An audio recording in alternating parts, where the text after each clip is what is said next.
ले आज गांव धीरनवास में पहुंच के हैं और आज लाखों की संख्या में आज उरे हमारे माता बहने और भाई साहब साथ में बड़े बुजुर्ग और छोटे बड़े भाई भी आ रहे थे और बातचीत करांगे भाई इतनी दुनिया इकट्ठी क्यों हो रही थी। जी आज यहाँ पे ये जो धीरनवास गांव है हिसार में, यहाँ पे संत रामपाल जी महाराज जी को सम्मानित किया गया है। उनको किसान मसीहा का नाम दिया गया है और ये नाम देने का एक बहुत बड़ा कारण है जो संत रामपाल जी महाराज जी ने पिछले कुछ दिनों में हरियाणा में जो किसानों की मदद करी है पाइप और मोटर दे करके, वो एक बहुत बड़ा कार्य था जो कि किसानों की काफी मदद हुई है, जिससे क्या फसल भी उगेगी। तो किसानों ने यहाँ के 85 तो ये जो सरपंच थे वो और 12 खापों ने निर्णय लिया कि जब इतना बड़ा संत रामपाल जी महाराज जी ने कार्य करा, करोड़ों रुपए खर्च के किसानों की सुनी जिनकी कोई नहीं सुन रहा था, तो अब उन्होंने निर्णय लिया कि संत रामपाल जी महाराज जी को सम्मानित की जाए और उसी के लिए इतनी सारी भीड़ आई थी। आपने देखा तो जन सैलाब उमड़ा था, इसीलिए सारे यहाँ पे आए थे। जी, तो इन मतलब सम्मानित जो करे हैं तो ये जो गांव वाले हैं धीरनवास गांव वाले, तो ये पैसे वगैरह लेवा है या लेवा है? देखो जी, एक हम बचपन से एक बात सुनते आए हैं कि जो दिल से प्यार होता है ना किसी के प्रति, कि होता है कि भाई इस आदमी के प्रति हमारे दिल में एक अलग से जगह है, तो उसको ना पैसे से तोल मोल सकते ना किसी और चीज से, तो ये चीज तो बहुत दूर है जी। ये तो उन्होंने अपने दिल की गहराइयों से हृदय से जो संत रामपाल जी महाराज जी की पुकार सुनी, उसी हृदय की गहराइयों से इन्होंने संत रामपाल जी का स्वागत किया, ना पैसे लिए ना कोई पैसा दिया। ये तो एक प्यार इन्होंने अपना प्रकट किया इस सम्मान के द्वारा कि ये दुनिया को दिखा सके कि जो संत रामपाल जी महाराज जी के प्रति जो लोगों में घृणा या फिर द्वेष भावना थी वो इस तरीके से खत्म हो चुकी है, क्योंकि लोगों की भावना पूरी बदल चुकी है। तो ये उनका एक तरीका था सम्मानित करने का, जो आपने देखा जैसा भी सम्मानित किया गया, जितना जन सैलाब आया वो सभी आपके सामने है जी। आज का दिन देखे जो तो 3-4 जगह सम्मानित कर ली संत रामपाल महाराज जी, उसके बाद भी इतना विरोध है कुछ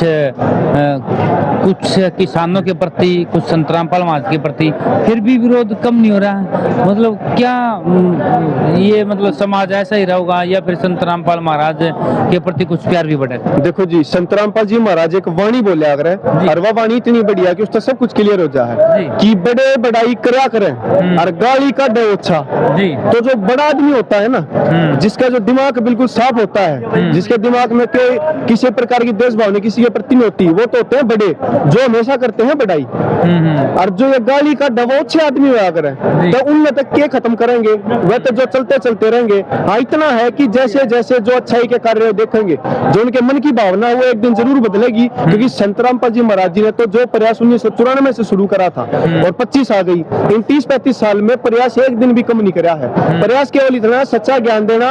आप लोग अभी तो हमें भी सच से बुरा भला बोलते हो, ज्ञान सुन के एक बार तो ऐसा लगता है कि क्या बता रहा है, ऐसा नहीं हो सकता, वैसा नहीं हो सकता, लेकिन जब उसको ध्यान से सुनते हैं ना, जब कहते हैं कि ज्ञान का गाम का तो चमका हो याद रहे, तो किसी का तो चमका हो गया ज्ञान का और किसी का चमका रह रहा है, लेकिन जब वो चमका जब सारा पे होगा ना, उस दिन अपने आप को रोक नहीं पाओगा। और अब जैसे वो परिवर्तन नहीं तो शुरू हो गया जी, या 2025 न्यू क्या करते 12 में दुनिया खत्म होगी, न्यू होगा पर ले आओगी, या पर लेते ज्ञान की थी जो कि आए पाछे सबकी सोच भी बदल गई और उन्होंने न्यू जान लिया संत रामपाल जी महाराज जी तब तक ये शक्ति थी जिसकी खोज कर रहे थे वो तब नहीं मिल गया जी। आज जेल में बैठे हैं महाराज जी, तो इतना जो काम हो रहा है मतलब कुछ न कुछ तो है राज जी, इसके राज के बारे में बताइए जी। हमारे गुरु जी एक उदाहरण दिया रहे, क्योंकि जी हमारी जुबान पता है आगे पीछे एक का नाम है वो है संत रामपाल जी महाराज जी, और दूसरा उनका ज्ञान। तो उन्होंने एक चीज बताई कि मोबाइल का टावर कहीं पर भी हो उसकी रेंज बहुत दूर तक जा रहा है, कोई किलोमीटर तक जी।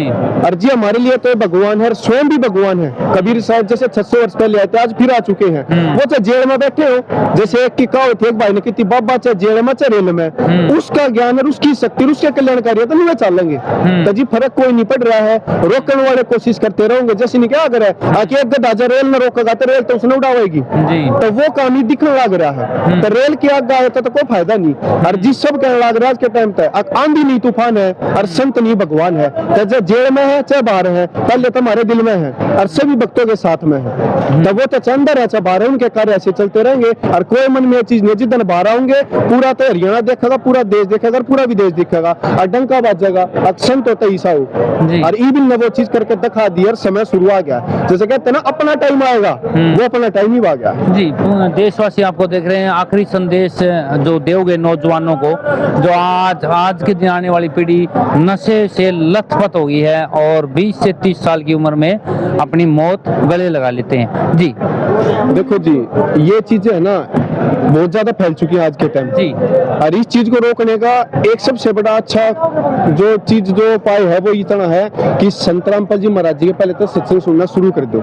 जी दूसरी चीज, जिस ही संगति में रहोगे उसी चीज सीखेंगे। जी। अब हम नाम ले रहे हैं बचपन तक, जब हम उसी संगति में जाते नहीं तो वाला तुम्हारा लगेगी भी नहीं। जी और ये जो ज्ञान है हर लोग ऐसे ऐसे भी आवे हैं और संत रामपाल जी महाराज जी के एक बार सत्संग सुना और हमारा दूसरी बार बीड़ी दारू का हाथ लाने जी भी नहीं करा। जी तो यह भावना बदली ना। जी। और क्या अगर की अच्छी चीज ना तो कदे पकड़ ले और बुरी चीज ना मुंह देखेंगे भाई, बुरी चीज ना भाज के पकड़ेंगे, अच्छाई तो दूर भाजेंगे। तभी भी वो समय आ गया, अच्छाई ना पकड़ो और बुराई तो दूर भागो और संगति वाह करो जिससे सीखने न मिले और जिसका बदलाव भी आवे। और वो बदलाव तो संत रामपाल जी महाराज जी तो एक दिन जुड़े थे अगले दिन शुरू हो जावे है। तो जो नशा पता बहुत खराब चीज है, पूरे देशवासियों को अपील है नशे से बिल्कुल दूर रहो और उसके बाद संत रामपाल जी महाराज जी का सत्संग सुनो। जैसे ज्ञान अड्डे में जाओगा बुराई अपने आप बाराती चली जाएगी जी और वो फिर दिन दूर नहीं, जब लोग खुद निकोगे रे हमारी भी बुराई छूट गई तो वो चीज तो लोग खुद आगे बताओगे, उसमें फिर हमने कहने की जरूरत को ना पड़े। ठीक बात है जी, धन्यवाद जी। ठीक है, धन्यवाद। धन्यवाद।